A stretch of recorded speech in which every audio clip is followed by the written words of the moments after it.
Hey folks, good to see you all. Thanks for taking the time.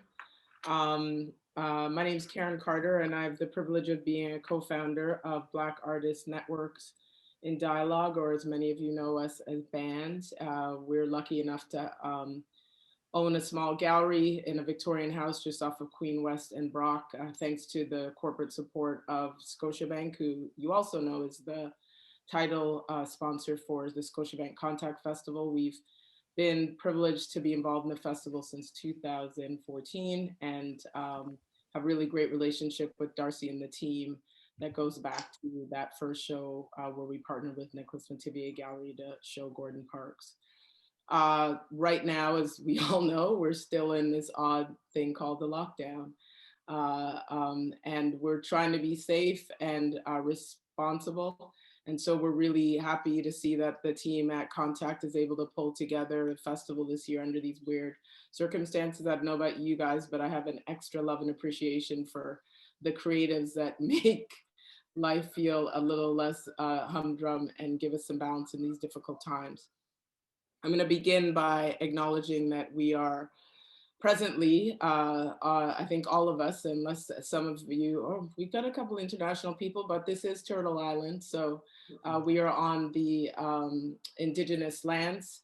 Most of us are settlers that have come to this land in different ways. And as Torontonians sitting here, I want to acknowledge that we're on the land of the Mississaugas of the Credit, the Anishinaabe, the Chippewa, the Haudenosaunee, the Wendat peoples, and that Toronto is also home to many First Nations, Inuit, and Métis peoples, and that this land that is Toronto is covered by the Treaty 13 with the Mississaugas of the Credit. I also want to acknowledge that as an organization dedicated to supporting Black artists and cultural workers, BAND has to recognize that we live in a unique space of allyship with our Indigenous brothers and sisters in their fight for human rights, partly because of the percentage of Indigenous Africans who also are settlers on this land. And so they understand that notion of indigeneity and its importance around cultural identity and the fight that is also unique to them when it comes to European settlers and some of their, bless them, inappropriate movements in the world.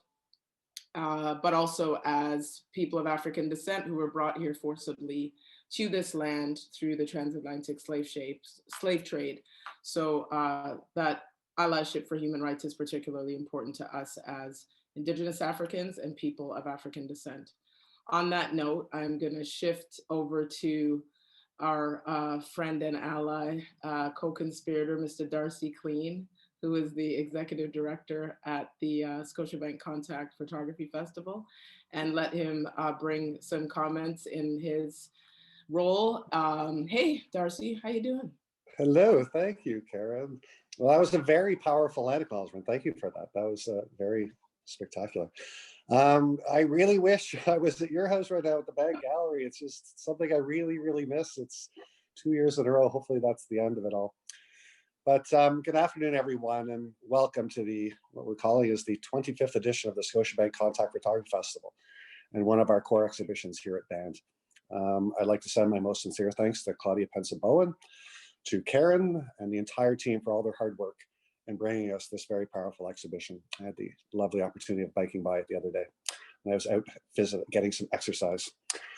Tremendous thanks to the artists, Leyla Jeyte and curator Claudia for all their dedication in creating this show. Big thanks to Christina Leslie and John Blak for speaking today. As Karen mentioned, I'd like to send my most sincere thanks to our title sponsor, Scotiabank at the Scotia Wealth Management. Their support of the arts and the festival really sincerely knows no boundaries. And also like to acknowledge the support of our government funders. The government in Canada has been phenomenal through this pandemic. Their support of the arts has been truly unbelievable. I'm really impressed by what they've done for the arts organizations and for artists across the country. But thank you to Ontario Cultural Attraction Fund, to Canada Council for the Arts, and to the Ontario Arts Council. A really big thank you to everybody at BAND. You know, as Karen said, it started 8 years ago. It seems like a lot longer than that, but every year BAND brings to the table world-class programming. And really, you know, their contribution is what makes Contact what it is. You know, we'd be nothing without a place like BAND. So thank you, everybody. Have a safe and a great day. Thank you. Thanks, Darcy. Always fun to play with the folks at Contact. And you're right. Let's hope it's a muted 25th anniversary. I feel like we're like sort of 25, and we'll have a proper 25th anniversary celebrations next year when we can do some things in person and at least see each other in person. We may not be able to do all the, the double. I miss the double cheek kissing thing when you see creatives like that, and the embracing. I miss those little things that was a normal part of working in this sector. I'm gonna shift over now and invite artists who there's a special thing that happens when an artist like a Leyla comes to be, because it says something about the depth of the bank of work that artists in this city, and definitely the artists within our Purview at Band, almost any of the three artists that are on this discussion today have the body of work that can step in these weird times. We had planned for the typical in-house show, and then when that changed, we had to pivot, and it provided an opportunity for work that Leyla had since 2016 to show. So I want to thank her for trusting us to do this. She is not in Toronto right now and zooming in from afar. So Leyla, hey, how are you? They're going to unmute you while I read your bio to give people a bit of background. Let me do my, okay. Hi, everybody. I'm unmuted now, so yes. You're unmuted now.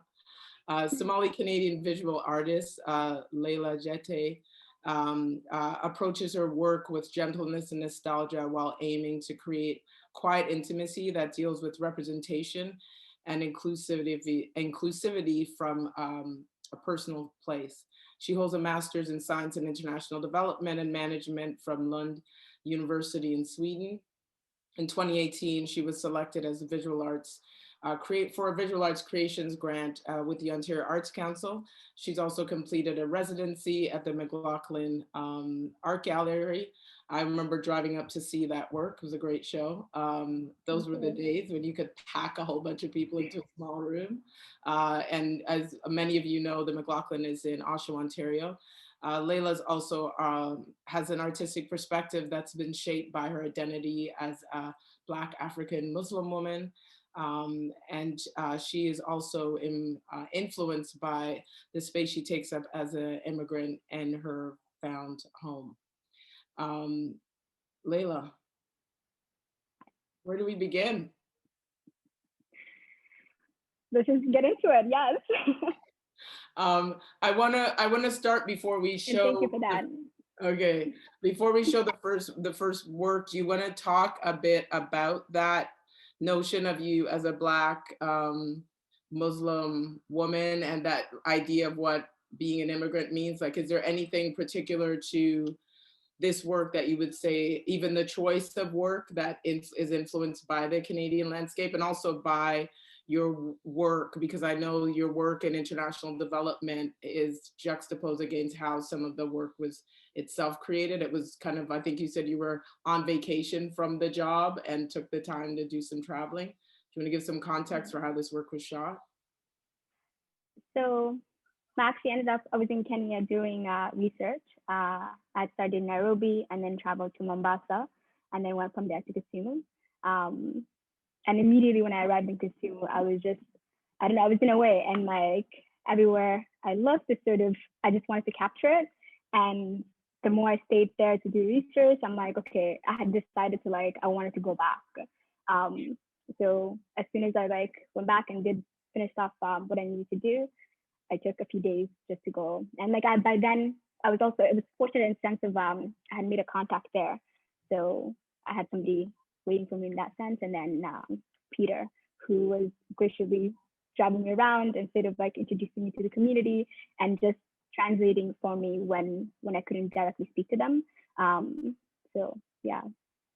Okay, let's jump in and see what images Peter helped you secure. So the first image is an elder in a cargo vest outside his home. Yeah. I mean, for those who haven't had the opportunity, depending on how close you live to Ban, to cycle by and check out the work on the fence. I mean, I love the image. I love the warmth that is in his face. Do you want to talk a bit about this? How you secured the image? I think there's a whole story and dynamic around taking portraits like this and how you engage with the subject or not. So give us some context. No, absolutely.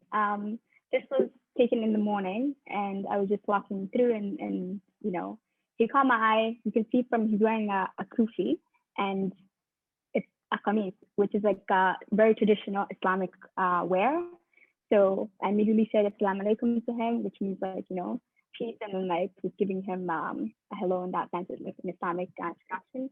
And of course, then he was just standing there. So I'm like, you know, I quickly said, can I take your photo? And then that's when he said, sure. And, you know, he has a little smile on his face. So I immediately captured the image.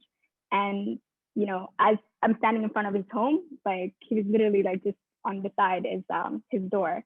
So I saw that he was getting ready to have his morning tea.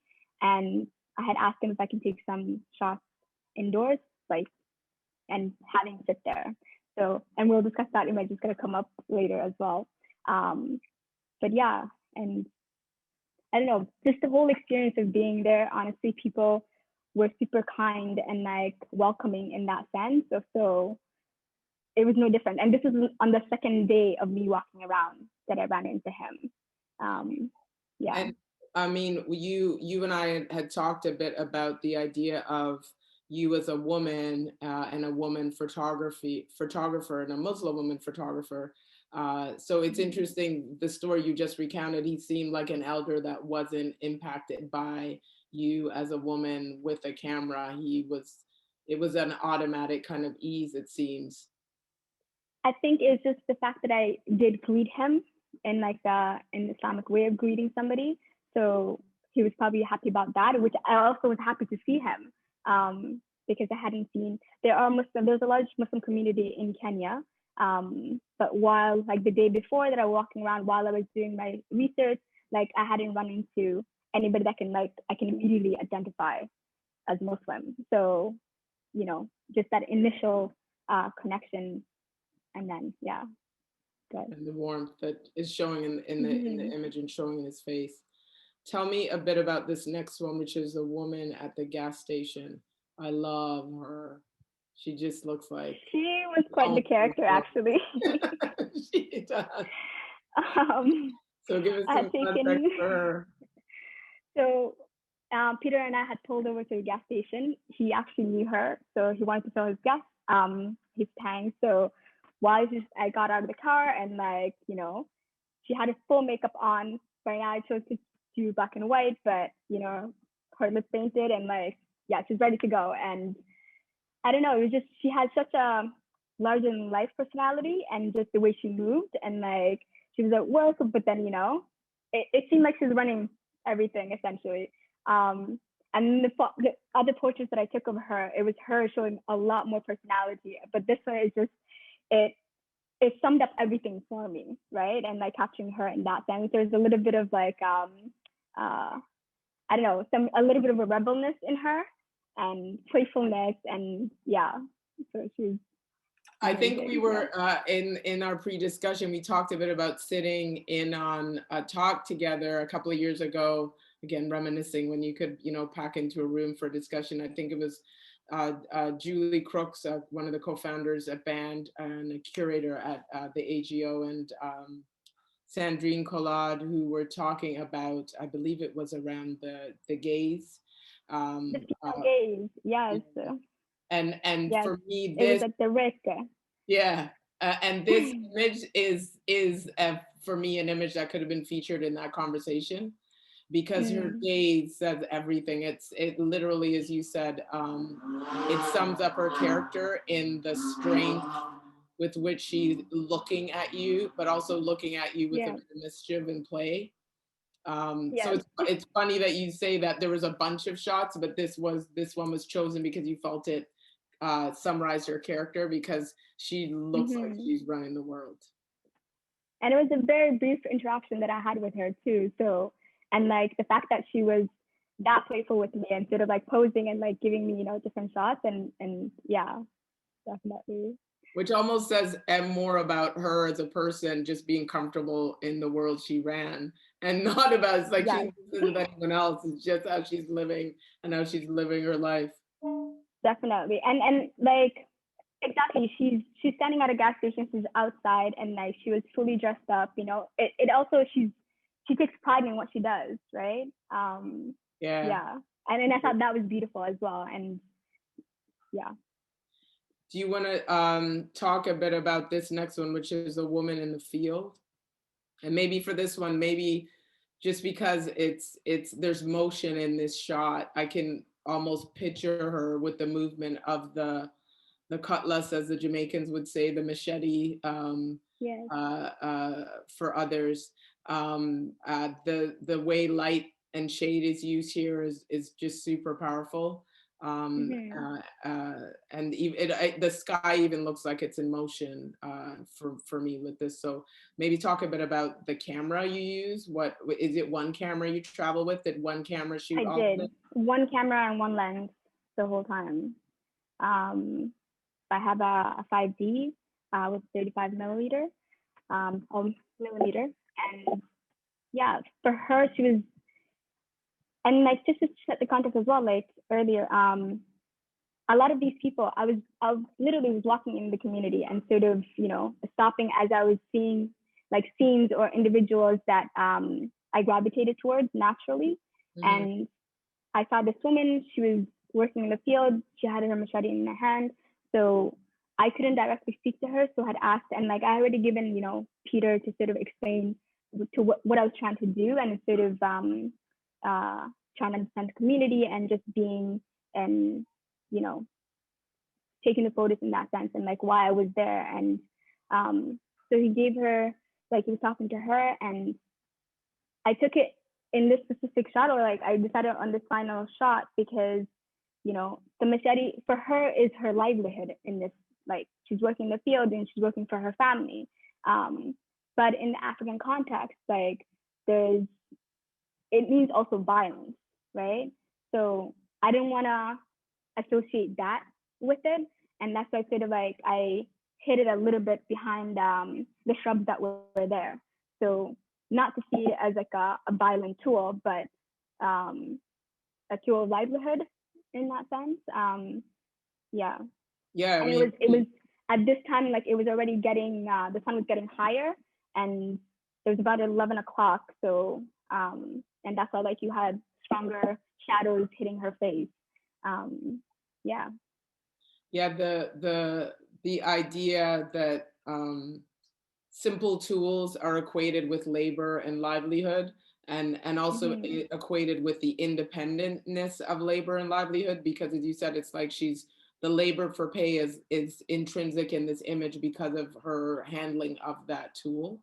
Mm-hmm. But it is interesting, and maybe Christina will comment on this when we pull her in. But it is, I think I told you the story about another image that was shown where a curator had commented, either from herself or maybe she was quoting what she thought was a community concern, that the image could be construed as somehow violent because of the presence of this tool, Mm-hmm. which Mm-hmm. is globally used as people's literally securing their livelihood. Either they're chopping down things in the fields, or chopping bananas off the tree, whatever they're chopping down. Yeah. Yeah. It's an Clearing everyday fields. tool. Yeah, Yeah. yeah. Yeah, I love this. I really love this image. So was this another request to shoot, or was it done from a distance? No, it was a request. Yeah. Yeah. Yeah. I'd engaged with her. Yeah, And it's gorgeous. So it isn't in motion. It is just the fields or the shrubs that are in front of her that makes it look like it's in motion. yes, sorry. No, because I actually, Because until you said that, I assumed that she was moving it maybe in her hand, and the back of it on her hand. Yeah. No, I had engaged with her, but it was just sort of, I guess for me, I was conscious about the tool in our hand and sort of um, deploying this in that sense. And but I did engage with her. Yes, it was an emotion. I'm sorry. Let's move now to one of the two large scale, and these are two of my favorites, I won't lie. I mean, I love this for a whole bunch of reasons. Everything from the flora and fauna that's kind of growing up against the brick wall, the way the abstract nature of this. I think you, myself, and Bushra had these a visit with Paul Roth. Again, probably I think that is it that winter or was it the fall? It might have been literally that January, February that we did the tour before lockdown last year. Yes, yes, it was. Yeah, where I think it was the French photographer whose famous piece with the lens gathering the dust, which I can't remember the name of. It was And the he, zoomed in. yes, Yeah. yes.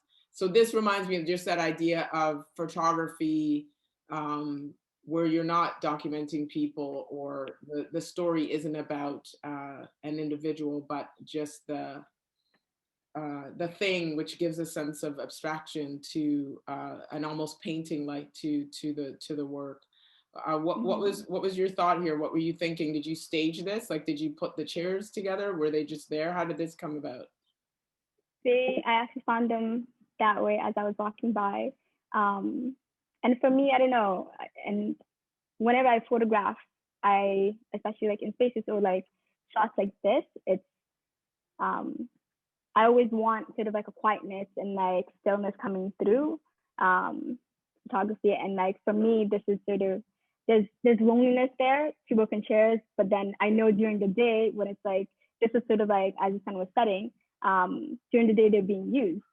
But right now it's sort of like it was the end of the day and like, the area had cleared out and here were these two chairs broken, kind of left behind and, you know, not being taken inside type thing. But yeah, and it's sort of like being in this open field and the wall. Yeah, and naturally just gravitated towards it. And there's also like the concrete behind it and like that texture and texture of the grass. And like, for me, it's like, yeah, that's also one Yeah, of the the. juxtaposition between kind of the natural and built environment, and then the same thing Mm-hmm. with the chair because it's plastic, and you know Yeah, what that means right now globally in its use. But the fact that it's like these have been used and reused, these chairs are just like they're you can tell that they're stacked partly because it's almost as though the two together make one chair. exactly. Because the other one is kind of like broken in the middle. So yeah. Fantastic. Yeah, I So these love are sort of like lonely chairs and like, I don't know, I have something for lonely chairs. So to have two chairs beside each other, keeping each other company, that's also, yeah. I love the symbolism of them keeping each other company, especially in this time where we know there is an undercurrent of frankly, maybe a very present current of loneliness that is across the globe as people are struggling Higher to. than ever, yeah. Yeah. Absolutely. This also reminds me, and then I'm going to pull John and Christina in, because this reminds me of we had first looked, I think it was in 2018, at doing your show, and you were traveling at the time. I think you might have been in Istanbul at the time.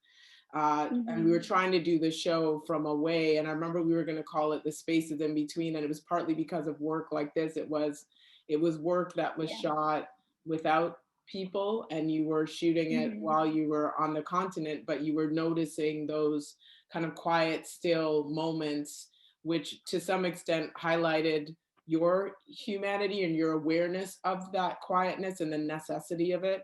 And it's just like the details that people would like, I'm pretty sure people can share is like who would really pay attention to it. So yeah.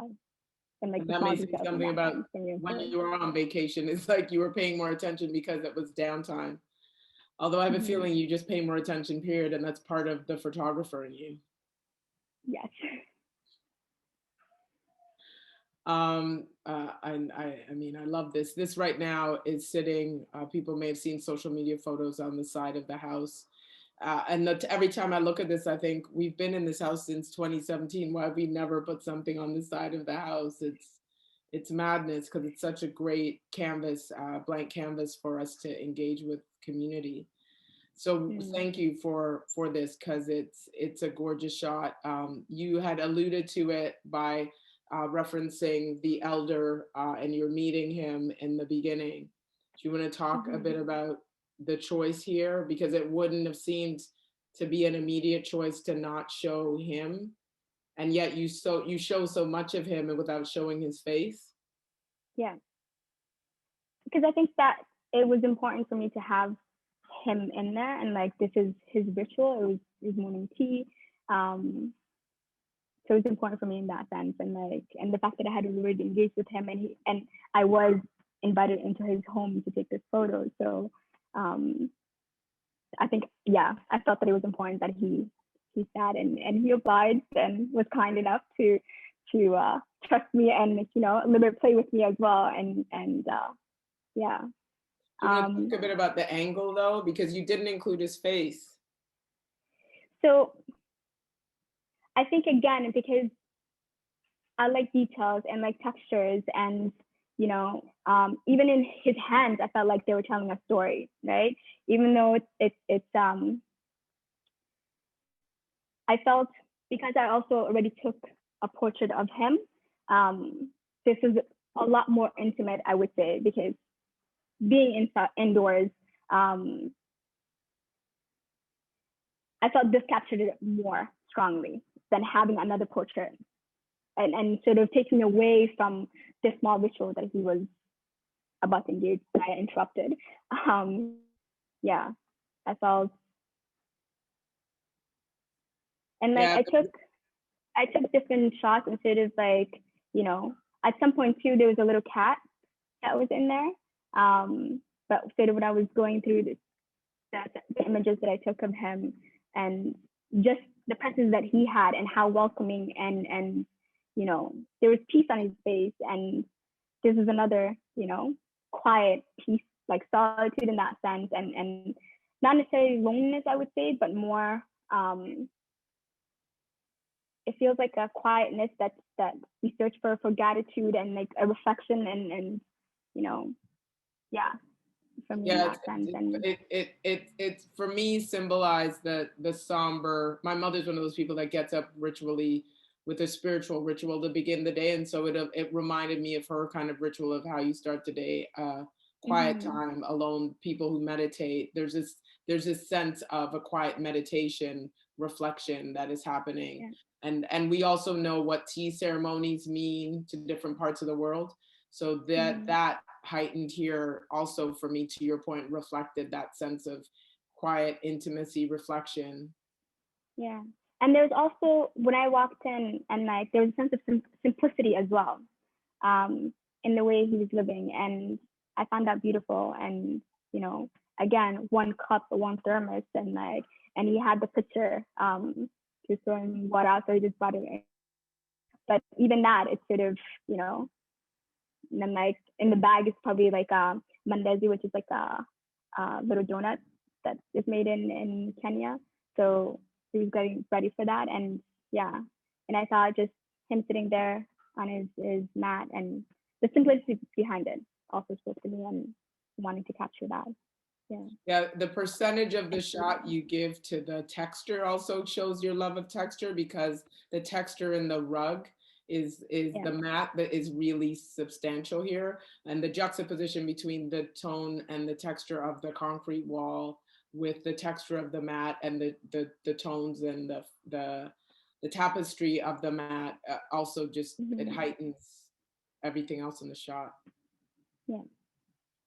So, and you know, even the print on the cup and the thermos. Yeah, it's literally it's almost like, yeah, you know, exactly, like the one, and then him wearing like the white camise. It's sort of balancing it in that sense. But yeah, it's almost like you could see this image used to influence designers, layering of patterns in dressing someone. Like you see this and you're like, and you know how Italians will use pattern on pattern, where the shirt's got a pattern, this jacket's got a pattern, the tie's got a pattern, and it works. You're like, you're sitting in, and I mean, the amount of times you're sitting, I've been sitting in the tube and seeing a well-dressed Savile Row man on his way to whatever office, and you see the pattern on pattern on pattern. This image makes me think. But also, let's not forget, in the continent, and the love for print and and patterns, instead of Well, it's our bold influence colors. of European culture that I think, literally has led to that.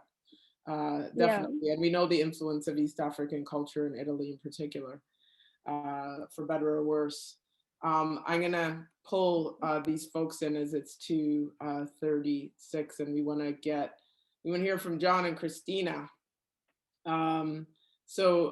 Christina Leslie doesn't probably need a lot of introduction because of her exhibition last summer on Morant Bay. And John Blak, I think folks know partly because of the show we did with you, what feels like a lifetime ago, John, when Band first opened and we had our space on Bloor Street by Christie. And also I think folks know you from the work you've shown with Wedge Gallery with Ken Montague's stuff. Hey. Hey. We'll start with you because I think John just froze and he may come and go.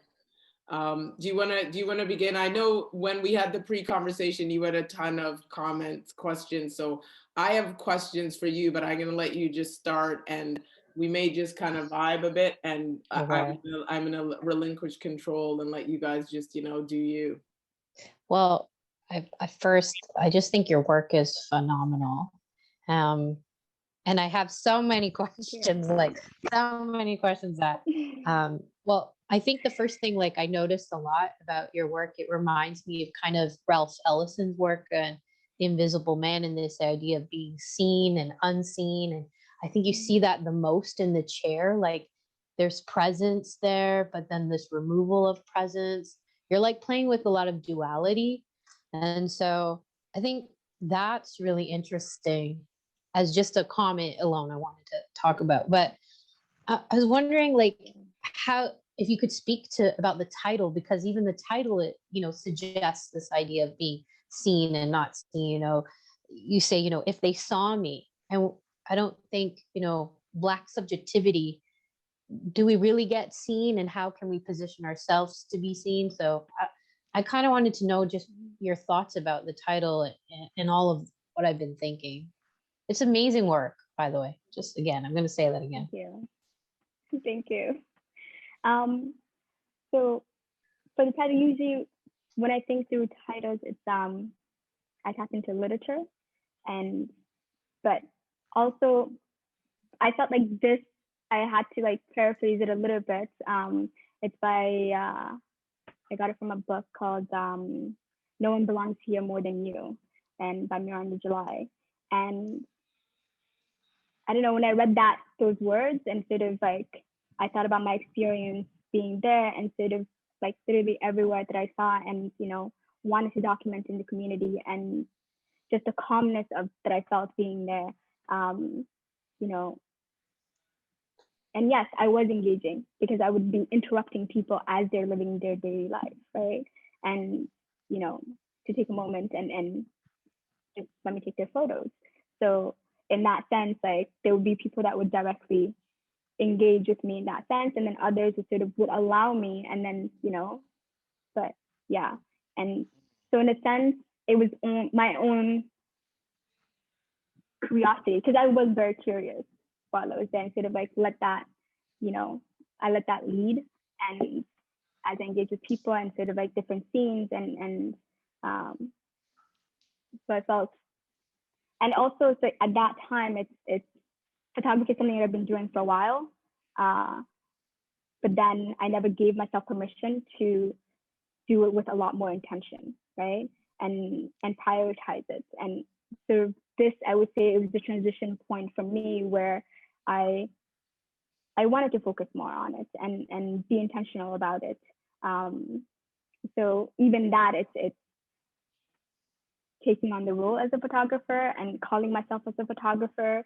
I struggled a lot with that as well, because I do have a high regard for the title. So yeah, I felt like it encompassed everything in that sense.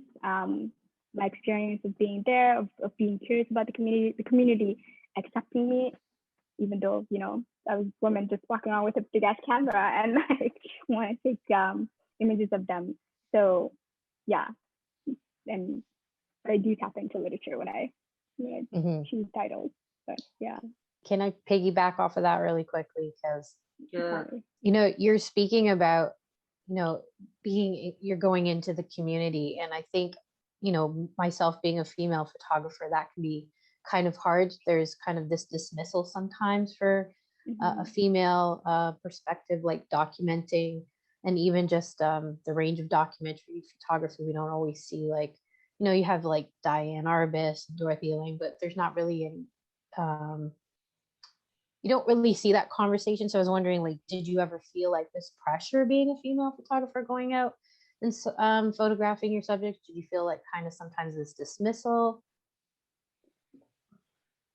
So I'm glad that you asked the question, because as I said initially, like I did have a contact there, Peter, who was with me the whole time. And he was a male figure, right? Who, when I couldn't directly speak to the community, he would speak to the individuals and sort of like explain what my intentions were and wanted to capture their photos. And I think in a sense, I also felt I could explore and be fierce a bit, like in pursuing my curiosity, because I knew I had him there with me, right? I think if I had gone out on my own completely, I definitely would not have felt the same freedom. I definitely would not have engaged in the same way.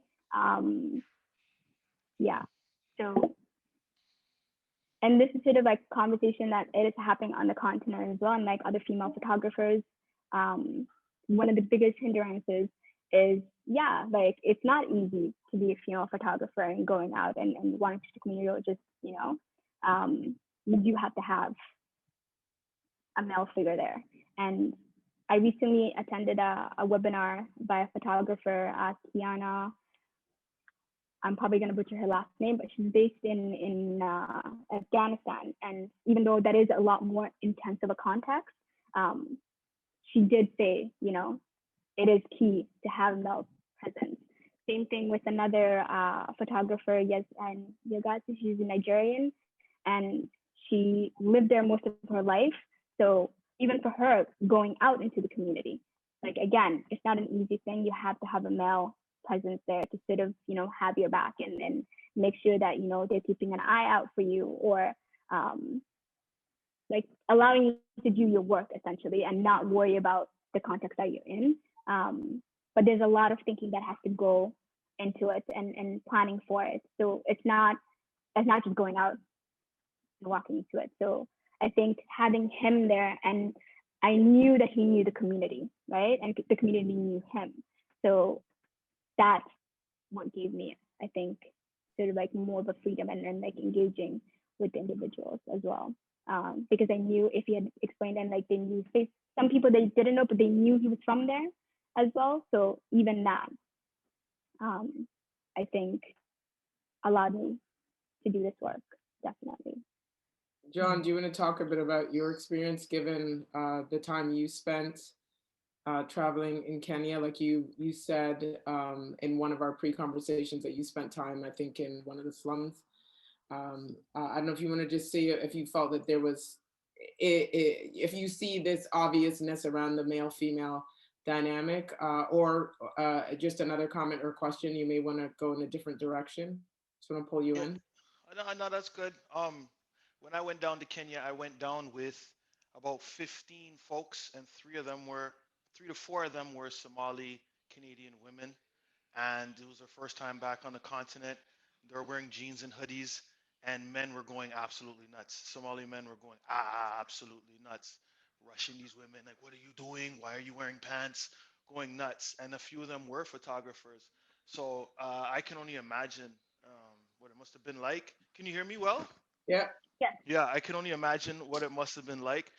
So thanks for bringing that. And I don't really want to ask that question because uh, I feel like that question is going to get asked. I want to ask another one. When you're in East Africa, what I noticed when I was there is that when you do see photos, they're on the wall. And when they're on the wall, they're typically of people who are not around anymore, right? Mm. Well, that was my experience, and you could definitely break uh, if it's not wide enough. How do you explain, I guess, to your sitters where your photos are gonna go, knowing that you have the chance to take it a place that they might not be able to take it themselves? Mhm. Yeah, so what is that conversation like? And I'm really interested because Leyla, you're a person of words. When I met you with the camera in front of the sitter, you reminded me of an old reggae song, right? If you have the right words at the right time, you'll be mine. Like you, that's you, right? You know how to talk to a subject and make them feel crack the smile, the pose, the pre-pose, the after pose. You get all of it, right? And you know the DNA of a dope portrait photographer. So how do you what's going on? What's going on when you're approaching folks I think verbally? I always walk in with the intention that I always want to show the people that I photograph in a light of empowerment, right? The images that I take of them, I want them to be proud of that. So there's responsibility that goes with it, right? Not to be power. And there is a power dynamic in that sense as well, right? They don't have control in how I'm going to portray them. So Exactly. in that sense, and, you know, yeah, if I can communicate with them, I always tell my subjects to sort of, tell me, like, use one word in how they want to be seen by the world, and then they give me that one word, and then I let them like embody that. So I remind them to embody that as I'm taking their image. So I think just being conscious of it in that sense, and like, because I know. And here, like, I walked into this community, right? Exactly. Like, they wouldn't know where I would take these photos, how I was going to use them. Even though for some of the people, because like some of the images that I took were also families, like a grandmother with her grandchildren, standing outside of their home, or, a mother with her daughter, or a grandmother with her two grandchildren. So there was like family dynamics that were involved in it as well. And I had told them that I would make the intention of like bringing back the photos. So I didn't get the chance to go back all the way to Kisumu, but I did give the photos. Like, I went back 2 years later to Nairobi, and I had printed the photos for them, and so that they can, That's what's up. put them in their family albums. And yeah, so there's that. And I think even the way I think a lot of them like wouldn't pose the question directly, like how I'm gonna use it, and and the people that use it, it's like, oh, what is this for? And I would say, oh, I'm here in the community, like it's for personal use, like because at that time I was just shooting for myself, right? I didn't have an intention of holding an exhibition. I didn't have an intention of publishing it or anything like that. And the reason why Karen also knows about this work is that, at some point she was looking for, images from the continent, and there was a curio that was, an African show. So I had showed up, like, yeah, I traveled to Kisumu and in Kenya, and these are the images that I took. So I shared them with her in that sense. So yeah, it was very personal work.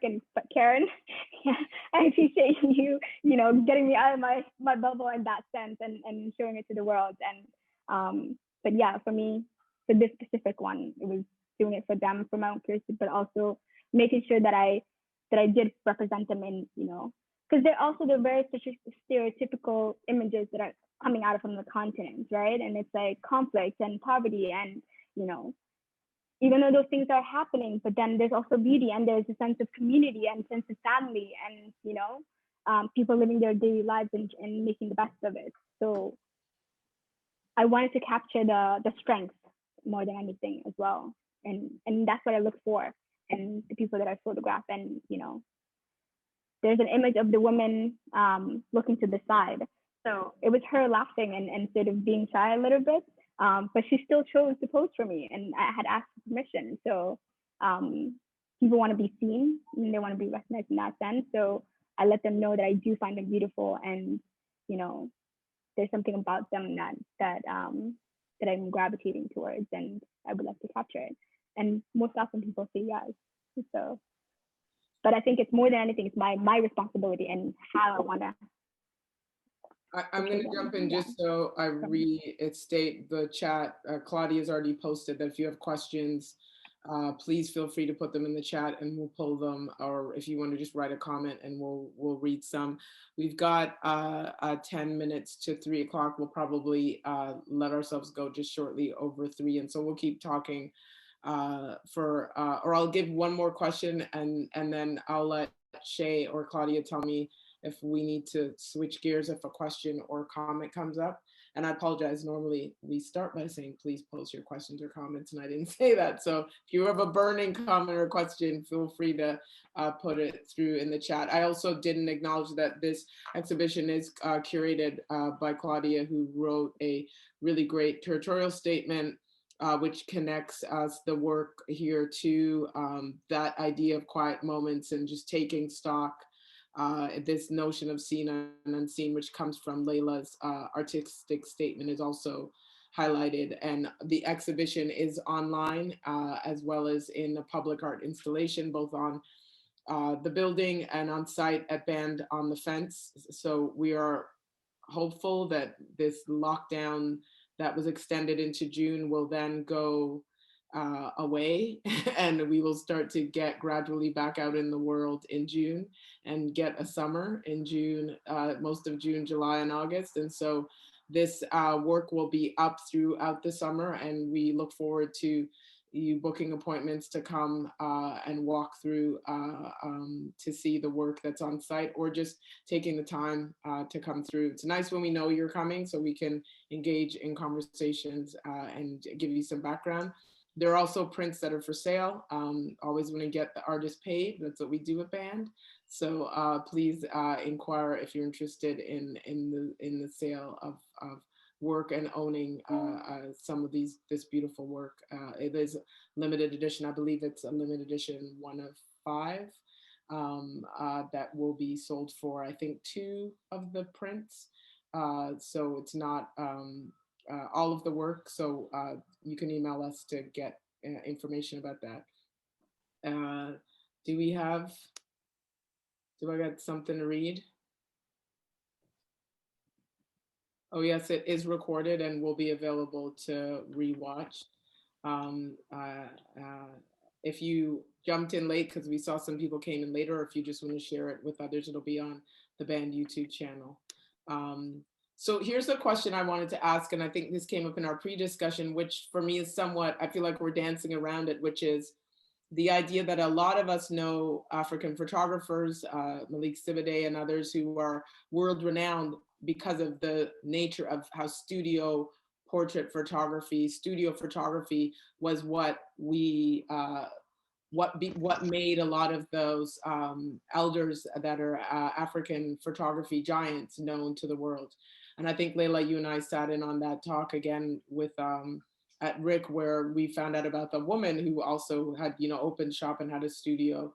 And so I wonder if you guys want to comment a bit about the difference between shooting like this out in the community, either, hiding in plain sight and taking shots from afar that's documentarian without engaging with the subject, or engaging with the subject to pose to take a photo, or the idea that you set up shop and you do your photos, people book, they come, and you amass work from the studio experience. I wonder, maybe Leyla, if you want to talk a bit about how, if you think that has anything to do with what may be the difficulty, because some might say even a man might have problems because men weren't out necessarily shooting. They would have had studios set up back in the day. And so people are more open to the studio than they are to the idea of you just willy-nilly walking up to them and wanting to take their picture.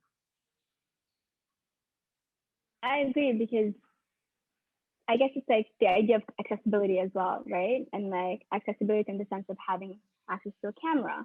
I feel like now with the phones, things have changed and people have more so they can go out. Whereas before, I felt the studio allowed people to go and you have to pay to get your photo taken, right? So in that sense, on. But I had point, it's like I think with technology changing, definitely, and accessibility in that sense. But I don't know. I feel although there's strength in the studio photography and of the greats that are coming out from the continent, I feel like now we get to see a completely different side, right? People would get dressed up and like, yes, it's the way they want to be seen. But it's also doing documentary style, there's a reality that is being shown, right? And how people are living day to day. And like there's beauty within that as well. So yeah. And I guess even right now, it's, I don't know, the idea, everything becoming digital, keeping memories, like printed photos, we don't do that anymore, right? So like times are changing in that sense, and the continent, like everybody has a cell phone now, right? So depending on like, even it's not about the camera quality, but it's just having it digitally and being able to document very quickly of like your children, your friends,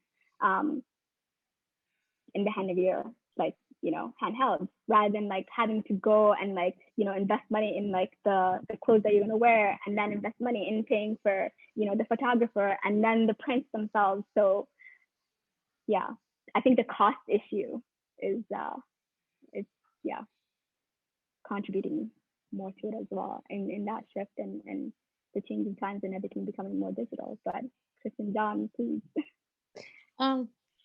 Well, I think documentary photography, I mean, both have their place, right? Like, Yeah. you know, there's something about the studio portrait if you're doing it like as a, so like for a hire, like, okay, I'm going to take a photo because they're you have a patron coming to you and they're wanting you to kind of, they're wanting to curate their own image with you, and you paying respect to that. And then also being the studio photographer who's setting up and staging things because you know, conceptually it works, rather than going out doing documentary style. What I think is unique about documentary photography, you have so many variables you have to play with, because you don't know if you're going to photograph in different lighting conditions. You know, you're also constantly waiting for a moment, I think, and it's not just about spraying and praying your shots. Like, you know, I pray that this shot's going to turn out. There's something about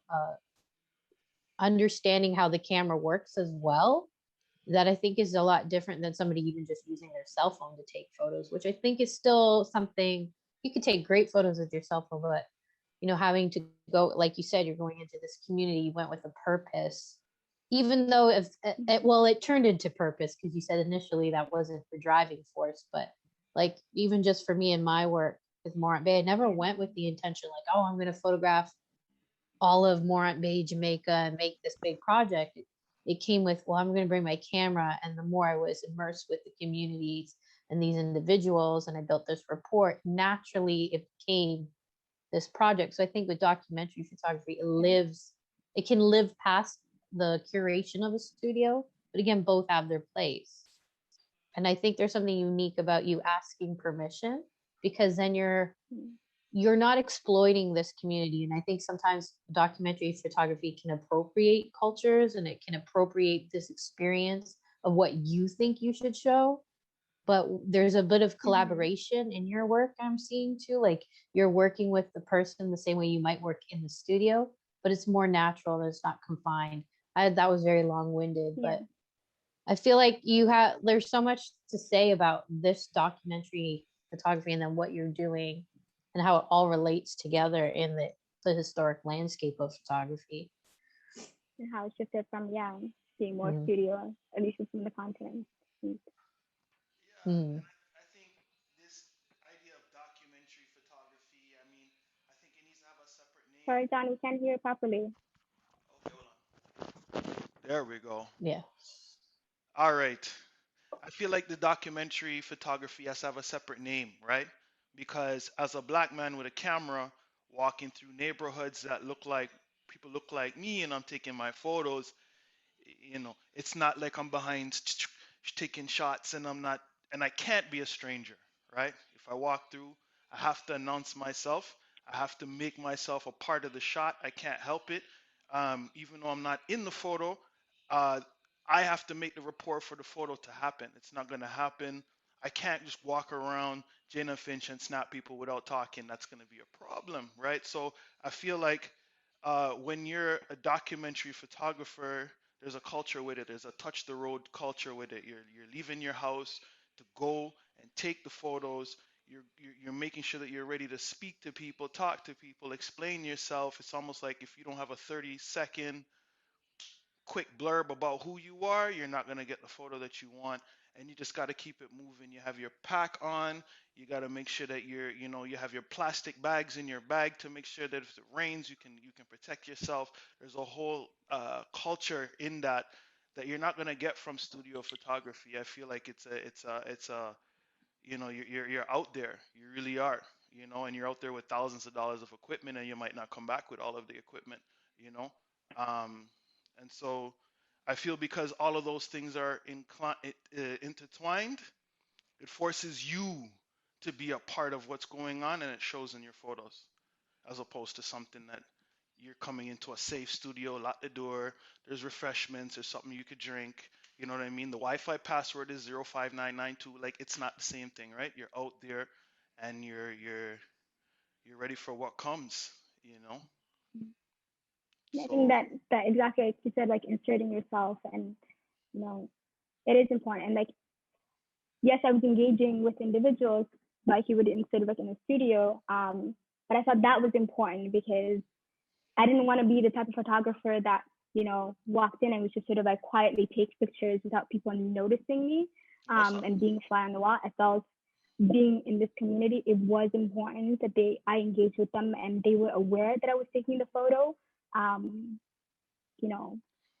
Not to call out, but like I've read about experiences of people just walking in and like, yeah, I look at the people that I'm photographing. So in that sense, like that they are being represented, and that they knew what I was doing rather than just like standing back.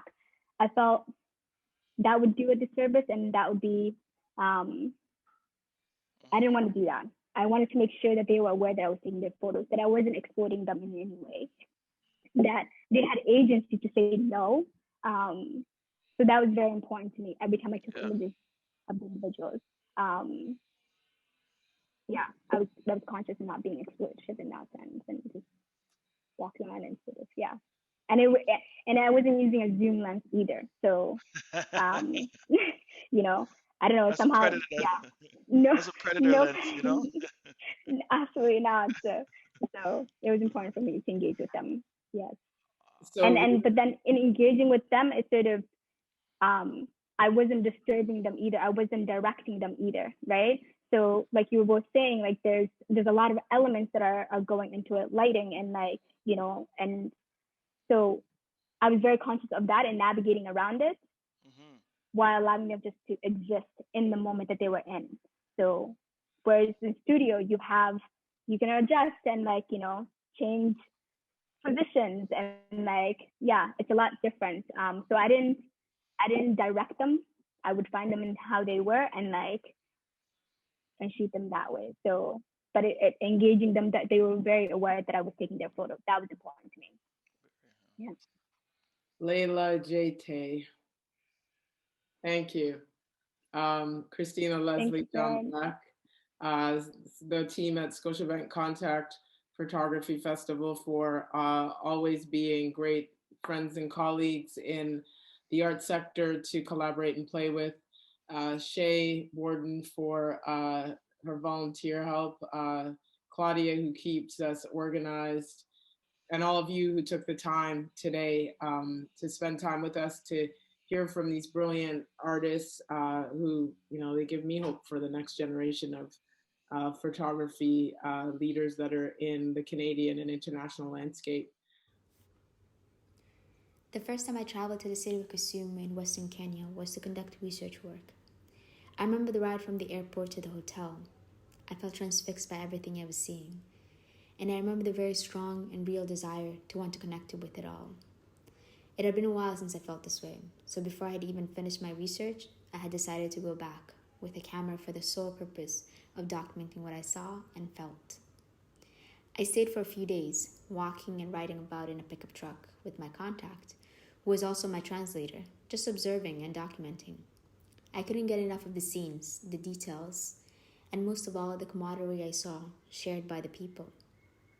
I also felt a sense of ease being there. Although Kisumu is considered the third largest city in Kenya after Nairobi and Mombasa, being on its more rural side forced me to slow down and fall in line with the pace of the community. I found myself taking my time just to see what it felt like and how it might change me. I allowed myself to be guided by curiosity as I approached different individuals in the middle of living their lives. These people were either working, resting, or just going through the motion of the day on their phones or patiently waiting for the next thing.